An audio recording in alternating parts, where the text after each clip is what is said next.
Olá, alunos. Aqui quem fala é o seu professor Anderson Barreto. Iniciamos agora nossa segunda aula do segundo bimestre de História para a turma do nono ano do Colégio Isaac Newton. Na aula passada, nós vimos como se deu a proclamação da República e nesta aula veremos o primeiro governo republicano do Brasil, da história da República Velha no Brasil. O capítulo que estamos utilizando para essa aula é o capítulo 5 do livro de vocês, da Proclamação da República à República Velha no Brasil. Na aula de hoje, veremos como foi o governo do Marechal Deodoro da Fonseca à frente do Brasil após a proclamação da República. O governo do Marechal Deodoro da Fonseca, lembrando, ele está inserido num período da República Velha chamado República da Espada, onde estudamos o governo do Marechal Deodoro da Fonseca e do seu sucessor, o Marechal Floriano Peixoto. República da Espada recebe esse nome porque ela foi governada por esses dois militares. A República da Espada, que é esse período governado pelo Marechal Deodoro da Fonseca junto com Floriano Peixoto, primeiro Deodoro, em seguida Floriano Peixoto como presidente, e nesta aula veremos como foi esse primeiro governo do Deodoro da Fonseca.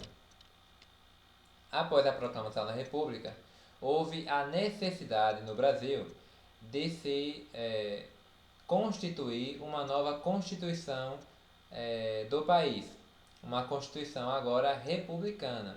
Antes, a Constituição ela era em volta do Império, agora seria em volta da República. Para essa nova Constituição, era necessário uma Assembleia Constituinte e levava-se muito tempo para se criar uma Constituição, para se debater todas as medidas que seriam tomadas nessa nova Constituição. Nesse período, entre a confecção desse novo documento, era necessário o governo de um presidente provisório, de um presidente interino. E foi dado esse cargo ao Marechal Deodoro da Fonseca, que foi um dos líderes durante a proclamação da República. Ele foi proclamado presidente interino do Brasil, ao lado do Marechal Floriano Peixoto, que chegou ao cargo como vice. Esse governo provisório ele teve uma duração de 2 anos, levou de 1889 a 1891 e tinha como principal objetivo a elaboração de uma Constituição republicana, além, é claro, quando a Constituição estivesse feita, proclamar eleições diretas no Brasil para a escolha de um novo presidente. Durante esse período interino, o Deodoro da Fonseca realizou algumas medidas à frente do governo, como por exemplo, a primeira delas, a nomeação de um corpo ministerial, que é os seus ministros, que foram formados entre civis e militares da confiança do Deodoro da Fonseca. Aqui nós destacamos a figura do Rui Barbosa, que mais para frente veremos que foi o ministro da Fazenda do governo do Deodoro, um ministro muito importante na história do Brasil. E Quintino Bocaiúva, que também é uma figura muito importante no Ministério das Relações Exteriores. Outra medida tomada pelo Deodoro foi a intervenção nas políticas provinciais. O que é isso? O que são as províncias no período republicano e no período do Império? Eram os estados. Aqui no Brasil atualmente nós chamamos de estados cada parte do território brasileiro. Naquela época se chamavam províncias, então era a província do Rio de Janeiro, província de São Paulo, província do Pará, e algumas dessas províncias não estavam de acordo com o governo do Deodoro da Fonseca. Eles eram leais ao Império, ao antigo Império do Dom Pedro II. Por conta disso, o Deodoro da Fonseca interviu politicamente nessas províncias. De que forma? Ele tirou os governantes daquela província que eram contra o, o governo republicano e colocou em seu lugar militares ou civis que eram apoiadores da República. Esse movimento do Deodoro era uma forma de impedir que movimentos contrários à República surgissem, como movimentos prós-monarquia. Dessa forma, ele impediu qualquer tentativa de retomada do Império dentro do cenário político brasileiro, intervindo politicamente nessas províncias que eram contra o governo republicano. Lembrando, claro, que nas províncias onde os governantes eram a favor da República, não houve nenhuma intervenção. Investimento intenso numa propaganda para heróis republicanos. Até então, na história do Brasil, haviam heróis da pátria, heróis nacionais, mas todos eles, a maioria, estavam ligados à monarquia, como é o caso de Dom Pedro I, Dom Pedro II, Dom João VI, que foram heróis da monarquia. Agora, havia a necessidade de criar heróis que representassem a República, que defendessem o ideal republicano. E um desses heróis foi o Tiradentes, que tem o seu feriado, como vocês sabem, no dia 21 de abril.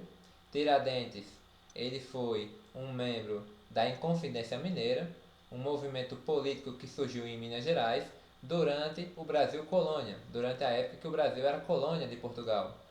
Nesse movimento da Inconfidência Mineira, os revoltosos, aqui um deles era Tiradentes, lutavam pela diminuição dos impostos da coroa sobre o ouro tirado de Minas Gerais, e alguns de seus membros lutavam também por a instalação de uma república no Brasil. O movimento ele foi descoberto antes de ter seu início, né? Antes dos revoltosos tomarem o controle de Minas Gerais, eles foram descobertos e foram todos presos. Alguns foram deportados para a África, outros foram condenados à prisão, e o Tiradentes ele foi morto, ele foi condenado à morte em praça pública, sendo depois esquartejado e tendo seus membros espalhados pela cidade como um símbolo, né, da tirania da coroa frente àqueles que se revoltassem contra ela. Ele foi esquecido da história do Brasil durante o Império, e ao início da República ele foi resgatado por vários historiadores da época que usaram a imagem, o símbolo do Tiradentes, para torná-lo um herói agora da República. Retomando a história da Inconfidência Mineira, onde ele estava lutando por ideais republicanos contra a monarquia, transformaram a história do Tiradentes em uma história republicana, em uma história onde ele foi um mártir que lutou em favor do Brasil, em favor da República. Esses dois quadros aqui, eles são pintados de épocas diferentes, mas que retratam o mesmo Tiradentes. O primeiro é de 1893, ou seja, da época da proclamação da República. Ele foi pintado por Pedro Américo e mostra, né, a cena mais famosa do Tiradentes, que foi o seu enforcamento, em seguida ele sendo esquartejado e exposto em praça pública. O segundo quadro já é de 1789, da época em que o Tiradentes viveu e acabou falecendo, que também retrata a mesma cena, o enforcamento do Tiradentes em praça pública. Eu gostaria de deixar algumas perguntas para vocês sobre esse fato do Tiradentes ter se tornado um herói durante o período republicano. A primeira, quem foi Tiradentes ao final das contas? Ele foi um herói da pátria, um herói da República, Ele foi, letra B, um mártir, né? Uma pessoa que se sacrificou por um ideal, por um espírito republicano. E letra C, ele foi uma invenção do período republicano, né? A Inconfidência Mineira, ela foi um movimento que lutou pelos ideais da época dentro de uma colônia. Muitos dizem que dentro da Inconfidência Mineira não haviam ideias de separação da colônia perante a metrópole Portugal, mas é, é, o Tiradentes ele foi transformado durante o período republicano em um herói que lutou na Inconfidência Mineira pela República, pela liberdade do Brasil perante o Império. Então essa é a pergunta que eu deixo para vocês. Letra A, letra B ou letra C? Quem foi Tiradentes? A segunda pergunta: qual outra figura histórica é morta por um regime opressor de forma tão cruel? Existem outras figuras históricas na história do mundo que são mortas de forma cruel, como foi o caso de Tiradentes, e que também foram mortos por um regime opressor. Eu quero que vocês me digam uma outra figura histórica, além de Tiradentes, que foi morta nessas condições. As respostas para essas duas perguntas eu vou esperar de vocês, alunos, na nossa videoconferência. Na elaboração da Constituição do Brasil, que ela chegou ao fim em 1891, nós tivemos alguns pontos a serem discutidos. Primeiro, o Deodoro da Fonseca, então presidente do Brasil de forma interina, ele convoca uma Assembleia Constituinte formada por 205 deputados e 63 senadores. Era a organização política da época da Câmara dos Deputados e do Senado Federal. Atualmente, no Brasil, para vocês terem uma ideia, a Câmara dos Deputados ela atende com cerca de 500 deputados e mais de 80 senadores. Isso varia de período republicano para outro. No centro da discussão dessa nova Constituição estava a discussão entre se iriam adotar um sistema federalista, ou seja, onde cada estado do Brasil, cada província, perdão, teria uma autonomia própria, se separando um pouco do governo federal, ou seja, o presidente ele não teria tantos poderes para controlar o país, cada estado teria uma autonomia própria, ou iria adotar o sistema presidencialista, onde o governo brasileiro seria de uma forma centralizada, governado pelo presidente. Nesse sistema presidencialista, o presidente ele tem uma maior autonomia, porque os estados precisam da autorização do presidente para elaborar leis, para pedir empréstimos ao exterior e por aí vai. A primeira decisão da Constituição Republicana foi a divisão do poder em três poderes: o executivo, legislativo e judiciário, assim como é atualmente. O executivo na figura do presidente da República, o legislativo na figura do Congresso Nacional, da Câmara dos Deputados e do Senado Federal. Os dois formam o legislativo e, por último, o judiciário, que são os juízes, que é o Supremo Tribunal Federal. Cada um dos poderes não é maior que o outro. Nenhum pode mandar no outro, nenhum está abaixo do outro. Cada um é igual ao outro. O presidente seria escolhido por meio de eleição. Essa eleição seria por voto direto.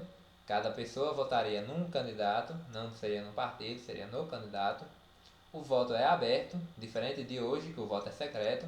Naquela época o voto era aberto, ou seja, qualquer pessoa poderia saber quem votou em quem, porque os votos eram escritos num papel, onde tinha o seu nome e o nome do seu voto, o nome do seu candidato. O voto era facultativo, votava quem quisesse, não era obrigatório, e só poderiam votar homens alfabetizados maiores de 21 anos, isso excluindo, portanto, as mulheres do pleito. seria instituído um sistema federativo em que cada província teria sua própria autonomia. Um exemplo disso seria que um estado como São Paulo poderia buscar empréstimos ao exterior, a países europeus, sozinho, sem precisar da permissão do governo federal.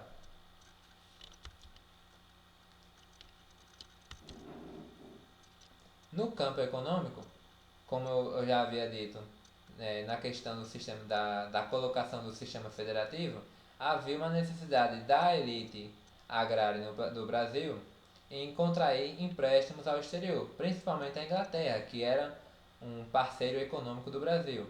Graças à colocação do sistema federativo no Brasil, cada estado brasileiro, cada província, teria uma autonomia própria para buscar esses empréstimos no campo econômico. Na questão do Código Penal brasileiro, existiram duas coisas que nós precisamos destacar. A primeira delas é que algumas das leis que foram colocadas no Código Penal brasileiro da época eram racistas e preconceituosas. A primeira foi a proibição das manifestações culturais africanas, exemplo da capoeira e do candomblé. Se elas fossem encontradas pela polícia, todos os participantes daquela manifestação seriam presos automaticamente. Um exemplo, se dentro de uma cidade como Rio de Janeiro, que era a capital da época do Brasil, fossem encontradas pessoas praticando uma roda de capoeira na rua, essas pessoas seriam presas. Ao mesmo tempo que se fossem encontradas pessoas dentro de uma cerimônia do candomblé, também seriam presas. A polícia não aceitava, o Código Penal punia qualquer manifestação cultural africana na época. Outra lei que gerou revolta na população na época era a lei da vadiagem. Que lei era essa? Qualquer pessoa que fosse encontrada na rua sem nenhum emprego formal, uma pessoa desempregada, por exemplo, ela seria presa pela polícia. Era uma forma de tentar impedir que as pessoas vivessem de uma forma clandestina e favorecer o emprego formal. Contudo, algumas pessoas negras na época não conseguiam emprego por conta da sua cor de pele. O racismo era muito forte no Brasil. Então, alguns negros tinham dificuldades, mesmo agora sendo livres, após a abolição da escravidão, eles tinham dificuldades em arrumar emprego. E muitos deles foram enquadrados nessa lei da vadiagem, sem ter um emprego formal, acabaram sendo presos.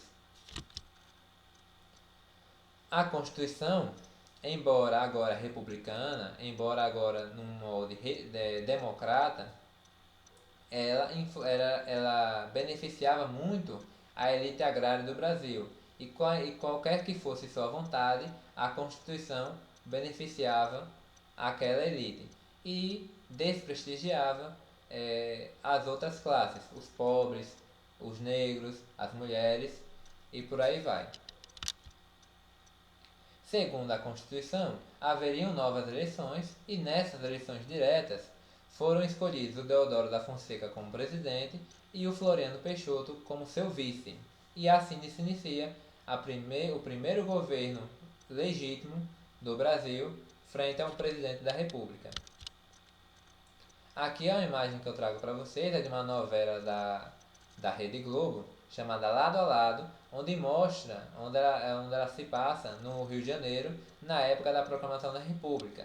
E ela mostra essa questão da lei da vadiagem, onde pessoas eram presas por não ter um emprego formal e onde pessoas que estivessem participando de uma manifestação cultural africana, como a capoeira, por exemplo, também seriam presas.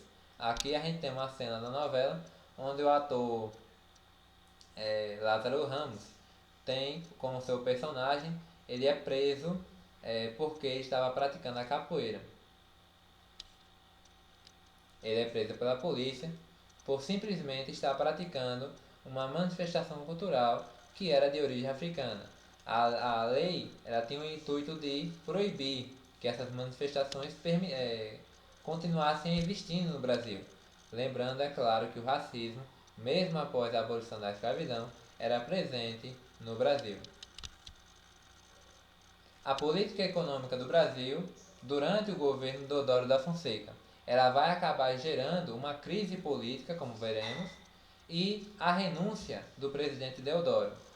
O ministro da Economia do Brasil era chamado de ministro da Fazenda, até hoje é assim. E ele foi o Rui Barbosa. A sua política econômica era chamada de encilhamento. O que foi então essa política de encilhamento criada pelo ministro Rui Barbosa para a economia do Brasil? Basicamente, o que a lei do encilhamento fazia? Ela emitia dinheiro para os bancos públicos do Brasil e, através desse dinheiro emitido, o governo emprestava esse dinheiro para quem quisesse abrir uma empresa no Brasil, e com o tempo essas pessoas que contraíam o empréstimo teriam que pagar, devolver esse dinheiro ao governo com o aumento de juros. Contudo, o que aconteceu na prática foi muito diferente do planejado pelo Rui Barbosa. Ele tinha um pensamento de que com esses empréstimos, muitas pessoas pegariam esse empréstimo, abririam empresas no Brasil, essas empresas gerariam renda, gerariam mais empregos e a economia iria crescer. O empréstimo iria voltar para os bancos e a economia do Brasil daria um salto econômico. Contudo, o que aconteceu na prática? Muitas pessoas contraíram o empréstimo, mas em vez de empregar o dinheiro na criação de empresas, de fábricas, eles desviaram o dinheiro através de empresas fantasmas. Eles colocavam o nome numa fachada e desapareciam com o dinheiro. O empréstimo não voltou para os cofres do governo brasileiro e, com isso, o Brasil contraiu uma dívida extremamente grande na época. Algumas empresas que acabaram abrindo na época acabaram fechando e as pessoas que contraíram o empréstimo não tinham condições de pagar o empréstimo ao governo. Isso acabou gerando uma crise econômica no Brasil que acabou causando uma desvalorização do dinheiro. O dinheiro brasileiro acabou perdendo valor, a inflação aumentou no Brasil, a recessão, a economia do Brasil diminuiu e houve um aumento da dívida pública no Brasil e a falência de várias empresas nacionais, como fábricas, por exemplo, que fecharam suas portas porque a economia, ninguém tinha dinheiro para comprar produtos, as pessoas estavam sendo demitidas dos seus empregos e essas pessoas não tinham como pagar os seus empréstimos. Com isso, o governo do Marechal Deodoro da Fonseca ele acabou entrando numa crise política junto com a crise econômica essa é a política do encilhamento acabou fazendo com que o Deodoro da Fonseca acabasse renunciando ao seu cargo em 23 de novembro de 1891, muito pouco tempo passado da sua eleição. Ele tomou posse no início do ano de 1891 e acabou renunciando em 23 de novembro, ao final do ano, muito por conta da idade que ele já tinha, que era uma idade avançada. O Deodoro da Fonseca já era um idoso quando ele se torna presidente da República. Ao lado disso, antes dele pedir a renúncia, ele tentou fechar o Congresso Nacional, por exemplo, lutando contra a Câmara dos Deputados, que eram contra o seu governo. Ele tentou fechar o Congresso, ele tentou criar uma nova Constituição no Brasil, ele tentou iniciar uma ditadura no Brasil para não sair do cargo, porque ele sofria várias pressões da política nacional pedindo sua renúncia, mas ele não teve apoio da população por causa da crise econômica, ele não teve apoio da elite agrária e acabou tendo que renunciar a seu cargo político, dando abertura para o seu vice, o Floriano Peixoto. Essa imagem aqui mostra o ministro Rui Barbosa, que criou a política do encilhamento, que acabou gerando essa crise que resultou na saída do Deodoro da Fonseca. Nossa aula se encerra aqui. com a imagem do Floriano Peixoto, que é o segundo presidente da República da nossa história, e nós veremos como foi o governo dele na nossa próxima aula.